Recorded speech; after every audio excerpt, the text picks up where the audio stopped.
student, my name is Madhu Bhalla.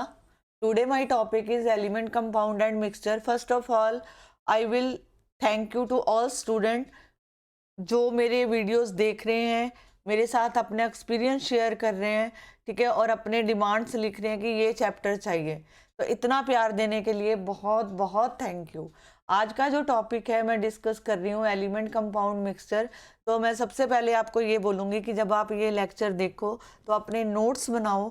तो notes जो है हेल्पफुल होते हैं।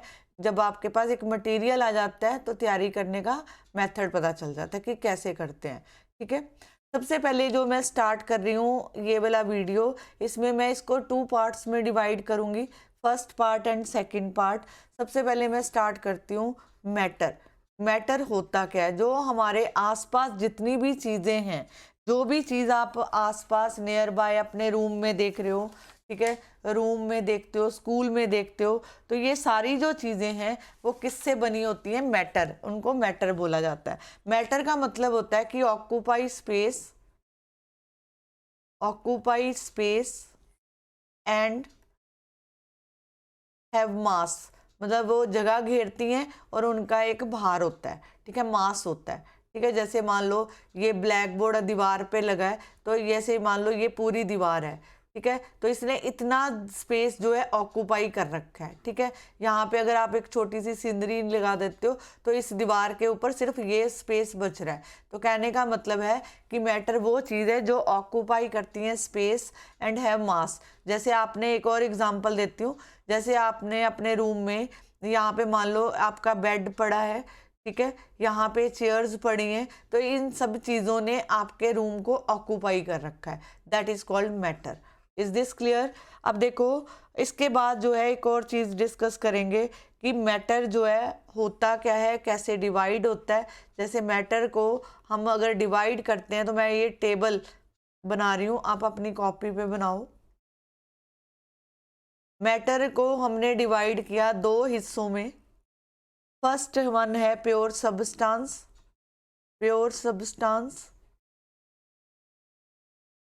और सेकंड है इम्प्योर सब्सटेंस, ठीक है, इम्प्योर सब्सटेंस। अगर आपको बोला जाए कि मैटर कितने हिस्सों में डिवाइड होता है, तो हम इसको करेंगे प्योर सब्सटेंस और इम्प्योर सब्सटेंस में। अब देखो, इम्प्योर सब्सटेंस को मिक्सचर बोला जाता है, ठीक है, और ये जो प्योर सब्सटेंस है ये फर्दर आगे डिवाइड होता है 2 हिस्सों में। तो इसको जब हम 2 हिस्सों में डिवाइड करेंगे तो ये कन्वर्ट हो जाता है एलिमेंट। हम प्योर सब्सटेंस को 2 हिस्सों में डिवाइड करते हैं, एलिमेंट और कंपाउंड। Is this clear? ठीक है। अब देखो, इतना करने के बाद ये जो मिक्सचर की बात करें तो मिक्सचर भी 2 हिस्सों में डिवाइड होता है, जिसमें जो है होमोजीनियस और हेट्रोजीनियस मिक्सचर, ठीक है। ये 2 हिस्सों में डिवाइड हो गया। होमोजीनियस मिक्सचर, होमो का मतलब एक जैसा, सेम, होमो मीन सेम, और हेट्रो मतलब डिफरेंट, ओके, ये क्लियर हुआ। अब देखो, जैसे मैं एग्जांपल होमोजीनियस का एग्जांपल दिया मैंने। जैसे ये मैंने एक बीकर लिया, मैंने यहाँ पे पानी डाला, यहाँ पे वाटर ऐड किया। वाटर में आप अगर सॉल्ट ऐड कर देते हो, सॉल्ट या शुगर ऐड कर देते हो, तो ये एक होमोजीनियस मिक्सचर बन जाता है। लेकिन अगर मैं यही वाटर लूँ, एक बीकर में वाटर लिया, ठीक है, और मैंने जैसे यहाँ पे सैंड डाल दिया, ठीक है, सैंड डाला, तो you will notice that sand के पार्टिकल आपको दिख रहे हैं। तो दैट मीन ये हेट्रोजीनियस मिक्सचर है, डिफरेंट, ठीक है, डिफरेंट मिक्सचर है। Is this clear? अब देखो, एलिमेंट को फर्दर डिवाइड किया जाता है, एलिमेंट जो है फर्दर डिवाइड होता है 4 हिस्सों में।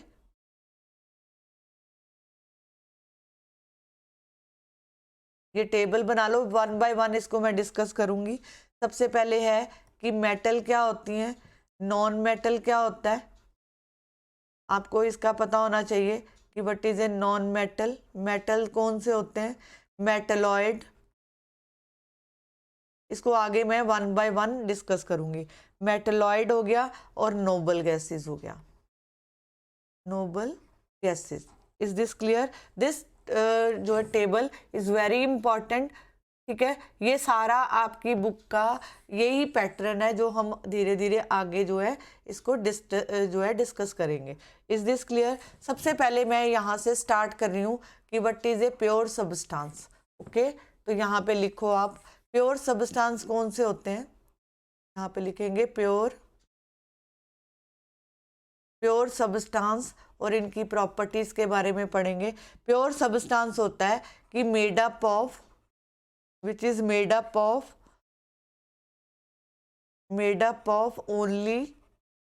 only one kind of atom or molecules, atoms और molecules। कहने का मतलब कि प्योर सब्सटेंस उसको बोला जाता है जो सिर्फ वन काइंड ऑफ एटम या मॉलिक्यूल से मिलके बना हो। सेकेंड इसकी मेन प्रॉपर्टी है कि हैज डेफिनाइट कॉम्पोजिशन। कॉम्पोजिशन जो है इसकी फिक्स होती है, composition and properties. Third one है कि इनका जो है has fix melting point, fixed melting point and boiling point. इनका फिक्स मेल्टिंग पॉइंट होता है और बॉइलिंग पॉइंट होता है। Is this clear? Pure substance वो होते हैं जो एक ही तरह के एटम और मॉलिक्यूल से बने होते हैं, इनकी डेफिनाइट कॉम्पोजिशन होती है और प्रॉपर्टीज होती हैं, इनका फिक्स मेल्टिंग पॉइंट और बॉइलिंग पॉइंट होता है, तो इनको बोला जाता है प्योर सब्सटेंस। फॉर एग्जाम्पल अगर मैं बात करती हूँ आयरन प्योर सब्सटेंस में आता है। गोल्ड हो गया, सल्फर हो गया, ठीक है, सल्फर हो गया, टैप वाटर आ गया, टैप वाटर और शुगर। Is this clear? ठीक है, अब यहाँ तक लिखने के बाद ये आप प्योर सब्सटेंस के बारे में लिख सकते हो कि बट इसमें क्वेश्चन कैसा आएगा, पूछा जा सकता है कि प्योर सब्सटेंस की डेफिनेशन, तो ये सारा कुछ आप उसमें लिख सकते हो। अगर एमसीक्यू में आ जाए कि वो सब्सटेंस का नाम बताओ जो वन काइंड ऑफ एटम और मॉलिक्यूल से बना है, तो यू विल से दैट कि प्योर सब्सटेंस, ठीक है। अब पूछा जा सकता है एमसीक्यू या फिलअप में कि इनकी जो कॉम्पोजिशन और प्रॉपर्टी जो है डेफिनाइट होती है कि इनडेफिनाइट होती है, तो you can say that definite. अब पूछेंगे कि जो प्योर सब्सटेंस है उनमें जो उनका बॉइलिंग पॉइंट और जो मेल्टिंग पॉइंट है वो फिक्स होता है कि नहीं होता, तो आप लिखोगे फिक्स होता है, ठीक है। अगर आपको पूछा जाए कि right the example of pure substance, you can write iron, gold, sulphur, tap water and sugar. तो मैंने देख लो इसमें एमसीक्यू, डेफिनेशन सब कुछ कवर किया है, आप इसको ध्यान से रीड करो और अपनी कॉपी पे नोट्स बनाओ ताकि आपको जो है क्लियर हो, ठीक है। अब देखो इसके बाद हम बात करते हैं कि एलिमेंट, ठीक है। अभी हमने पीछे टेबल जो बनाया था तो टेबल में हमने एलिमेंट कंपाउंड के बारे में पढ़ा था, तो मैंने आपको बोला था कि वन जो है इसका एक्सप्लेन करूंगी। अब देखो एलिमेंट का मतलब होता है मेड अप ऑफ सेम और सिंगल टाइप ऑफ एटम्स, ठीक है, मतलब एक ही जैसे फॉर एग्जांपल सोडियम हो गया, कार्बन हो गया, कार्बन एंड पोटाशियम। अब मैं इसको एक्सप्लेन करती हूँ, समझो इस चीज़ों को, ठीक है। अब अगर एक क्वेश्चन और पूछा जाता है कि कितने एलिमेंट प्रेजेंटली नोन है, तो 118 अबाउट लिख सकते हो, about 118 element are known, okay, are known, ठीक है। अभी तक हम इनके बारे में जानते हैं। अब इसको समझते हैं कि क्या है। अब देखो एलिमेंट की बात कर रही हूँ तो एलिमेंट में मैंने डिफाइन किया कि सेम और सिंगल टाइप ऑफ एटम। जैसे मान लो, जैसे देखो ऑक्सीजन है, ऑक्सीजन अपने ही एटम से मिलके बना है, तो जब ये दो एटम आपस में कंबाइन होते हैं तो हम इनको बोलते हैं मॉलिक्यूल्स ऑफ ऑक्सीजन, ठीक है। ये सिंगल है, ठीक है, अपने ही जैसे दूसरे एलिमेंट के साथ मिलके बना है। ठीक है, अब अगर मैं देखो ये सिंगल के साथ भी आ सकता है, ये जो है डिफरेंट के साथ भी आता है। मतलब अगर ऑक्सीजन जो है अदर एलिमेंट के साथ कंबाइन होता है, अदर एलिमेंट, ये था सेम काइंड ऑफ एलिमेंट, मतलब अपने ही जैसे के साथ। जैसे मान लो अब मैं बोल रही हूँ कि ऑक्सीजन जो है अदर एलिमेंट के साथ आ रहा है, जैसे ऐसे लिखा आ जाए। अब देखो ये फॉर्मूला बनता है, हाइड्रोजन के कितने मॉलिक्यूल हैं, 2, ऑक्सीजन का कितना, 1, तो ये इसने क्या बनाया, वाटर। ठीक है, जैसे ऑक्सीजन जो है मैग्नीशियम के साथ रिएक्ट करी तो ये मैग्नीशियम ऑक्साइड बनाती है। ठीक है, तो कहने का मतलब ये है कि ये अपने जैसे एलिमेंट के साथ भी कंबाइन होती है और डिफरेंट के साथ भी कंबाइन होती है। अब देखो कुछ एलिमेंट जो हैं वो कई लेस रिएक्टिव होते हैं और कोई जो है वेरी रिएक्टिव होते हैं। ठीक है, वेरी रिएक्टिव और less reactive. Okay, less reactive element. अगर वेरी रिएक्टिव की बात करूं तो रिएक्टिविटी सीरी में सोडियम, पोटाशियम ये सबसे ऊपर आता है। अगर लेस की बात करूं तो यहाँ पे गोल्ड आता है, गोल्ड, सिल्वर और प्लेटिनम। ओके जी, प्लेटिनम, क्लियर। अब देखो इसके बाद जो है आपको पूछा जा सकता है कि एटॉमिसिटी बताओ। ये आपको 9th में भी हेल्पफुल होएगा, 9th में बड़े क्वेश्चन आते हैं कि एटॉमिसिटी, तो इसका मतलब है कि number of atom present in molecule. आपको ये बताना होता है कि एटॉमिसिटी में कि कितने नंबर ऑफ एटम जो है प्रेजेंट है मॉलिक्यूल में। जैसे फॉर एग्जांपल अगर मैं ये फॉर्मूला लिखा है तो आपको इसकी एटॉमिसिटी बतानी है ऑक्सीजन की, तो आप लिखोगे 2।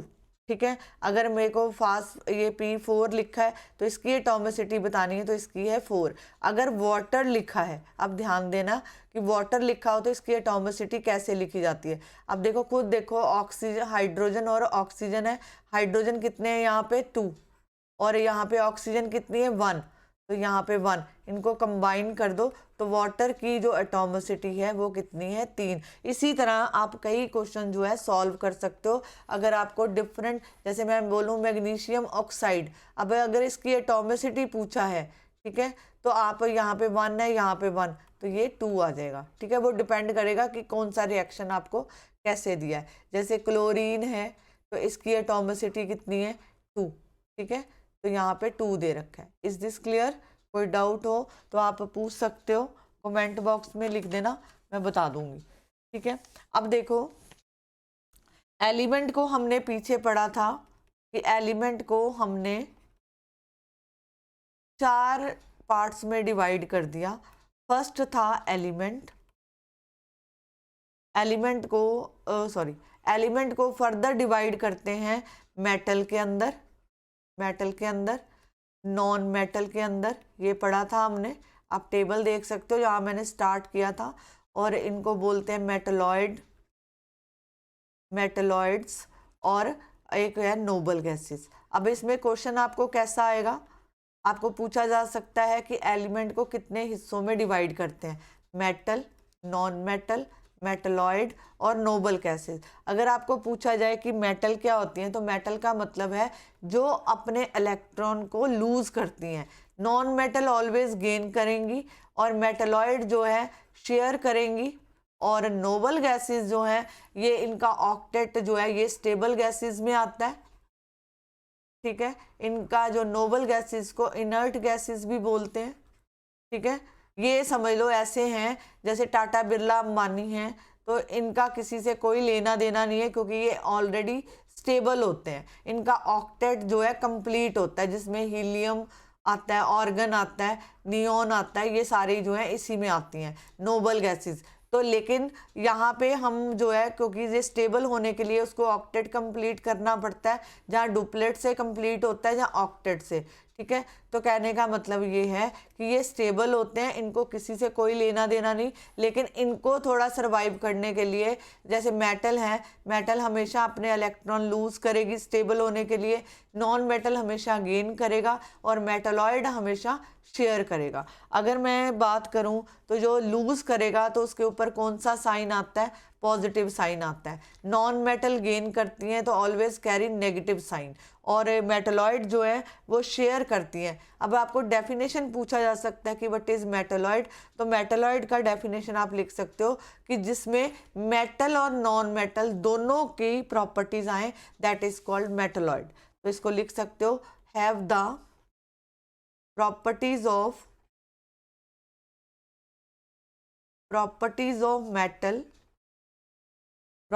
of metal and non-metal both, ठीक है। जिसमें मेटल और नॉन मेटल की प्रॉपर्टीज हों उनको जो है मेटलॉइड बोला जाता है। इसमें अगर आप एग्जांपल लिखना चाहते हो तो इनको बोरॉन और सिलिकॉन।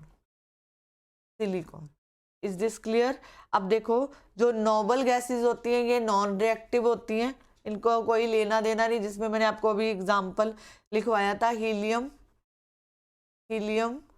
नियोन और आर्गन, ठीक है। ये आप एग्जाम्पल लिख सकते हो, ये स्टेबल होती हैं। मेटल में अगर आपने एग्जाम्पल लिखना है तो आप लिख सकते हो, कॉपर लिखो, एल्युमिनियम लिखो, गोल्ड लिख सकते हैं, सिल्वर हो गया, ये सारे इसमें आते हैं। और अगर इसके नॉन मेटल के एग्जाम्पल हैं तो ये ऑक्सीजन हो गया, हाइड्रोजन हो गया, ये सारे एग्जाम्पल जो हैं किसके हैं, नॉन मेटल के। Is this clear? अब देखो, ये वाला टॉपिक आपका एलिमेंट का तो क्लियर होता है। इसमें आपको क्वेश्चन बता दूं, जो एक तो इसके बारे में पूछा जा सकता है कि एलिमेंट जो है कितनी तरह के होते हैं, तो इसको कितने में मतलब क्लासीफाई किया गया, तो आप लिखोगे मेटल, नॉन मेटल, मेटलॉइड और नोबल गैसेस। इसको आप अपनी कॉपी पे बना सकते हो। जैसे मैंने यहाँ पे अब डिस्कस कर रही हूँ कंपाउंड। कंपाउंड क्या होते हैं, ठीक है। जैसे आपने हाइड्रोजन पढ़ा, हाइड्रोजन जो है ये जो है कंपाउंड है। क्यों कंपाउंड है? क्योंकि हाइड्रोजन के साथ ऑक्सीजन, अगर हाइड्रोजन ऐसे आता तो that mean this is element और ये क्या है, कंपाउंड है। कंपाउंड का मतलब है हाइड्रोजन ऑक्सीजन के साथ आ रहा है, जैसे अमोनिया, सल्फ्यूरिक एसिड, ये सारे क्या है, कंपाउंड्स हैं, ठीक है। और हाइड्रोजन, नाइट्रोजन, ऑक्सीजन, ये सारे क्या हैं, एलिमेंट्स हैं, ठीक है, अपने ही एलिमेंट के साथ कंबाइन हुए हुए हैं, ठीक है जी, इसको बोला जाता है। अब देखो, कंपाउंड के बारे में अगर मैं डिफाइन करूं तो आप लिखोगे यहाँ पे to or more element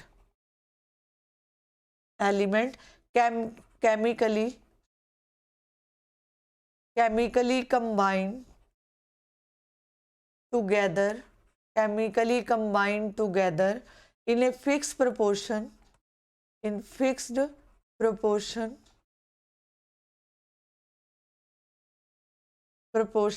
under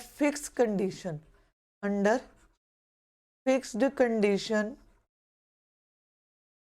is called compound। जैसे इसमें एग्जाम्पल आप लिख सकते हो, कैल्शियम कार्बोनेट,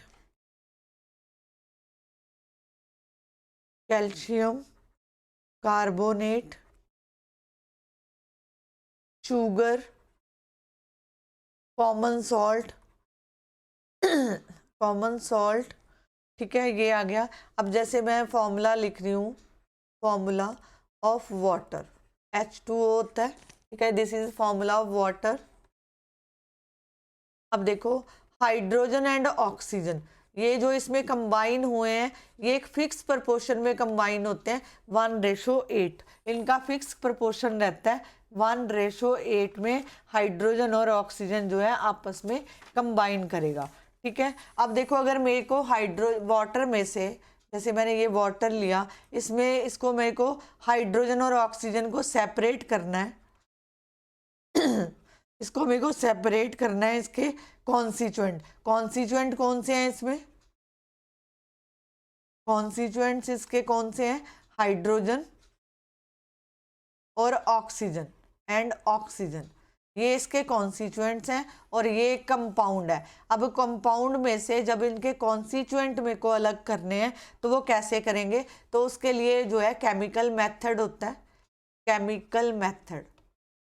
इसको फिजिकली अलग नहीं कर सकते, इसको केमिकल मेथड। जैसे वाटर में से जब आप इलेक्ट्रिसिटी पास करते हो,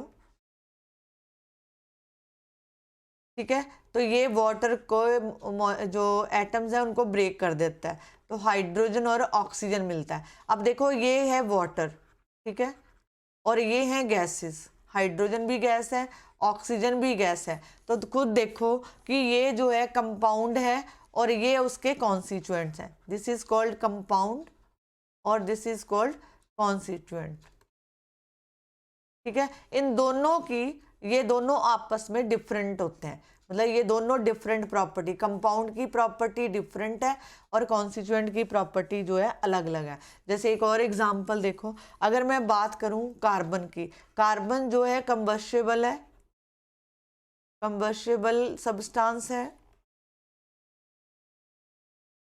और ऑक्सीजन जो है ये स्पोर्टर है, मतलब इसको जलने में मदद करती है। जैसे कंबस्टेबल कार्बन, मतलब इसको जैसे हम वुड का एग्जांपल ले लें, तो ये जो है ऑक्सीजन जो है ये कंबस्शन में हेल्प करती है, किसी भी चीज़ को जलने के लिए हेल्पफुल होती है। जैसे मैं कार्बन को ऑक्सीजन में जलाऊं तो ये क्या बनाएगी, कार्बन डाइऑक्साइड। कहने का मतलब है कार्बन जो है कंबस्टेबल है, ऑक्सीजन उसको सपोर्ट कर रहा है, लेकिन जो कंपाउंड बनेगा ये बनेगा एक्सटिंग्विशर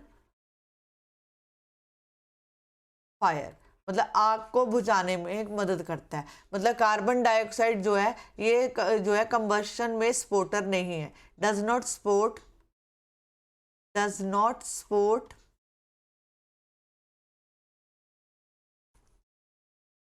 ऑन कंबस्शन में हेल्पफुल नहीं है, ठीक है। इसकी डिफरेंट प्रॉपर्टी है, इसके कॉन्स्टिट्यूएंट की डिफरेंट प्रॉपर्टी है। जैसे एक और एग्जांपल देखो, अगर मैं बोलूं कि सोडियम प्लस क्लोरीन, सोडियम जो है इजीली बर्न हो जाता है, इजीली बर्न इन एटमॉस्फेयर, और ये जो क्लोरीन है इसकी प्रॉपर्टी है सफोकेटिंग, ये सफोकेटिंग गैस है, दम घोटती है, ठीक है, मतलब सांस में दिक्कत आ जाती है, इससे सफोकेटिंग गैस है, तो जिसको बोलते हैं सोडियम क्लोराइड, ठीक है। ये मतलब इसके कॉन्स्टिट्यूएंट का अपना एक प्रॉपर्टी है, लेकिन सोडियम क्लोराइड जब दो बनता है तो this is called common salt. Common salt मतलब जो आप घरों में यूज करते हो, this is called common salt, that is called edible salt. Is this clear? This is called edible salt. अब देखो, अगर मैं बात करूं कि फॉर्मेशन ऑफ कंपाउंड, जब कंपाउंड बनता है, जब कोई फॉर्मेशन बनती है कंपाउंड की, तो दो तरह का रिएक्शन यहां पे होता है। जहां तो वो एनर्जी एब्जॉर्ब करेगा, ठीक है, जहां वो एनर्जी रिलीज करेगा, ठीक है। अगर एब्जॉर्ब करता है तो इसको बोलते हैं एंडोथर्मिक रिएक्शन बोलते हैं, और कोई अगर एनर्जी रिलीज करता है तो that is called exothermic reaction. अब थर्मिक रिएक्शन, एक्सो मतलब रिलीज करेगा, एंडो मतलब अंदर एब्जॉर्ब करेगा। जैसे अगर आपको एंडोथर्मिक इसका एनर्जी एब्जॉर्ब वाला एग्जांपल लिखना है, तो नाइट्रोजन प्लस ऑक्सीजन, तो ये जब हीट एब्जॉर्ब करेगा तो ये जो कंपाउंड बनाएगा NO बनाएगा, NO, ठीक है। लेकिन यहाँ पे जो एक्सोथर्मिक है, नाइट्रोजन हाइड्रोजन के साथ बर्न करेगा तो ये अमोनिया बनाएगा और हीट रिलीज करेगा, ये रिएक्शन है, ठीक है, हीट को रिलीज करेगा। होप सो कि आपको ये समझ आया होगा कि जब कोई कंपाउंड बनता है तो वहाँ पे जहाँ तो एनर्जी एब्जॉर्ब होती है, जहाँ एनर्जी रिलीज होती है, तो जो एनर्जी को एब्जॉर्ब करेगा उसको एंडोथर्मिक बोलते हैं, और जो एनर्जी रिलीज करता है दैट इज कॉल्ड एक्सोथर्मिक। अब बात करते हैं मिक्सचर। मिक्सचर होते क्या हैं? मिक्सचर्स होते हैं, जैसे मान लो मैंने एक बीकर लिया, इसमें मैंने वाटर डाला, ठीक है, ये दिस इज वाटर, और मैंने इसमें ऐड कर दिया सॉल्ट, ऐड कर दिया और शुगर ऐड कर दिया, ठीक है, एनी प्रपोर्शन, ठीक है। तो मतलब इनकी प्रपोर्शन जो है कोई भी हो सकती है। तो अगर आप इसको ऐड करते हो तो दैट फॉर्म है मिक्सचर। तो कहने का मतलब है, जो डेफिनेशन आएगी, substance made up of two or more than two substance mixed in any proportion and under any conditions are called mixture। Hope so कि आपको ये क्लियर होगा। अब देखो, कंपाउंड ऑफ मिक्सचर को जब सेपरेट किया जाता है, अगर आपको ये क्वेश्चन बहुत बार पूछा जाता है कि मिक्सचर को अगर हम सेपरेट करेंगे, इसको कैसे सेपरेट किया जाता है। ये जो है, जैसे कंपाउंड को फिजिकली आप सेपरेट नहीं कर सकते, इसके लिए केमिकल मेथड का होना ज़रूरी है। लेकिन जो मिक्सचर होते हैं उनको सेपरेट किया जाता है बाय 3 प्रोसेस से आप उसको सेपरेट कर सकते हो, ठीक है। इसको, इस मेथड को बोला जाता है फिजिकल मेथड। मतलब अगर आपको क्वेश्चन आ जाए कि मिक्सचर को कौन से मेथड के साथ अलग किया जाता है, तो आप लिखोगे बाय फिजिकल मेथड, जिसमें हम फिल्ट्रेशन की बात करते हैं, फिल्ट्रेशन और सब्लिमेशन, और तीसरा प्रोसेस है डिस्टिलेशन। Is this clear? कहने का मतलब है कि मिक्सचर को आप बाय फिजिकल मेथड अलग कर सकते हो, उसमें 3 मेथड है, फिल्ट्रेशन, सब्लिमेशन और डिस्टिलेशन। लेकिन कंपाउंड में ओनली आपके पास केमिकल मेथड है जिससे आप इसको अलग कर सकते हो। अब देखो, मिक्सचर जो भी होता है वो अपनी प्रॉपर्टीज को, मतलब अपने कंपोनेंट की प्रॉपर्टी को रिटेन रखता है। इन mixture properties of its component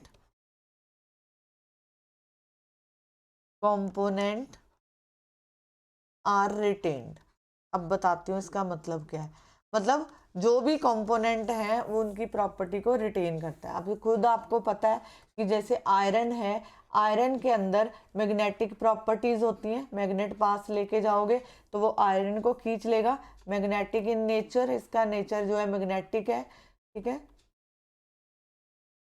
ठीक है। अब अगर मैं इसको जो है आयरन को सल्फर के साथ मिक्स कर दूं, अब मेरे को खुद बताओ इसमें मैग्नेटिक प्रॉपर्टी होंगी कि नहीं होंगी? होंगी, ठीक है। क्या बोलेंगे? It has magnetic property. क्यों होंगी? ये देखो, प्रॉपर्टीज, इसमें मैग्नेटिक की प्रॉपर्टीज रहेंगी। अब जैसे सल्फर है, सल्फर जो है येलो कलर का होता है। सल्फर कौन से कलर का होता है? येलो कलर का, ठीक है। ये भी अपनी प्रॉपर्टीज को रिटेन करता है। तो जब आप आयरन और सल्फर में को मिक्स करते हो तो आपको वहाँ पे सरफेस पे येलो कलर दिख जाता है। तो कहने का मतलब है सल्फर अपनी प्रॉपर्टी रिटेन करता है, आयरन अपनी प्रॉपर्टी रिटेन करता है। जब आप इन दोनों को मिक्स करते हो तो दोनों अपनी प्रॉपर्टीज को रिटेन करते हैं। अब जैसे मैं, सिंपल सा एग्जाम्पल है, आपने दूध लिया, मिल्क लिया, उसमें शुगर ऐड कर दिया। अब शुगर जो है वो स्वीट टेस्ट का होता है, मीठा होता है, ठीक है। अब जब आपने शुगर को मिल्क के अंदर ऐड किया तो शुगर ने अपनी प्रॉपर्टीज को रिटेन किया। शुगर अपनी प्रॉपर्टी को, स्वीटनेस को रिटेन करता है। Is this clear? अब देखो, इसमें और है कि जो मिक्सचर है, मिक्सचर डिवाइडेड इनटू 2 पार्ट्स, जिसको हम बोलते हैं होमोजीनियस और heterogeneous mixture. Homogeneous mixture, heterogeneous mixture, दो हिस्सों में डिवाइड करते हैं। इसमें आपको इसका डिफरेंस भी पूछा जाता है। अब देखो यहाँ पे जो है होमोजीनियस में यूनिफॉर्म कॉम्पोजिशन होती है, यूनिफॉर्म कॉम्पोजिशन रहता है थ्रू आउट, और ये हेट्रोजीनियस है, ये does not have same composition, इसकी कॉम्पोजिशन सेम नहीं रहती। जैसे सिंपल सा एग्जांपल है, यूनिफॉर्म कॉम्पोजिशन की बात करूं तो आप इसमें लिख सकते हो अल्कोहल प्लस वाटर, ठीक है। अगर मैं मिल्क की बात करूं तो मिल्क में प्रॉपर्टी होती है फैट कंटेंट भी होता है, वाटर भी होता है, और साथ में प्रोटीन भी होती है। लेकिन हेट्रोजीनियस की बात करूं तो इसमें आप एग्जांपल लिख सकते हो चॉकलेट्स, मुंह में पानी तो नहीं आ गया, चॉकलेट्स, चिप्स, ठीक है, कुकीज हो गए, तो इन ये हेट्रोजीनियस होता है क्योंकि इसमें डिफरेंट कॉम्पोजिशन आती है, ठीक है। जैसे कुकीज हो गया, ऑयल एंड वाटर का, जैसे अब देखो जैसे ये बीकर है, आपने पानी डाला, आपने इसके अंदर ऑयल ऐड कर दिया, तो यू विल नोटिस दैट कि आपके पास ये वाटर तो नीचे रहेगा लेकिन आपको ऑयल की एक परत जो है दिख जाएगी। तो मतलब दो डिफरेंट सब्सटेंस आपको अलग अलग दिख रहे हैं। ओके जी। और इसमें लास्ट क्वेश्चन जो है आपको डिफरेंस पूछा जा सकता है, मैं लास्ट में शॉर्ट समरी कर रही हूँ कंपाउंड और मिक्सचर का, ये आपको डिफरेंस जो है पूछा जाता है। आप इसके नोट्स बनाओ, इसी को रिवाइज करो, ठीक है, टॉपिक को समझो ताकि आपको टॉपिक पहले क्लियर हो। प्योर सब्सटेंस होता है इसमें, कंपाउंड जो है प्योर सब्सटेंस है, और ये मिक्सचर जो है इम्प्योर सब्सटेंस है, ठीक है जी, इम्प्योर सब्सटेंस। अब सेकंड प्रॉपर्टी आप इसमें दे सकते हो, ये जो कंपाउंड होते हैं वो होमोजीनियस में आते हैं, लेकिन जो मिक्सचर होते हैं ये होमोजीनियस भी हो सकते हैं और हेट्रोजीनियस भी हो सकते हैं, ठीक है।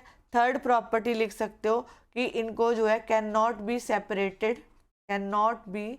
सेपरेटेड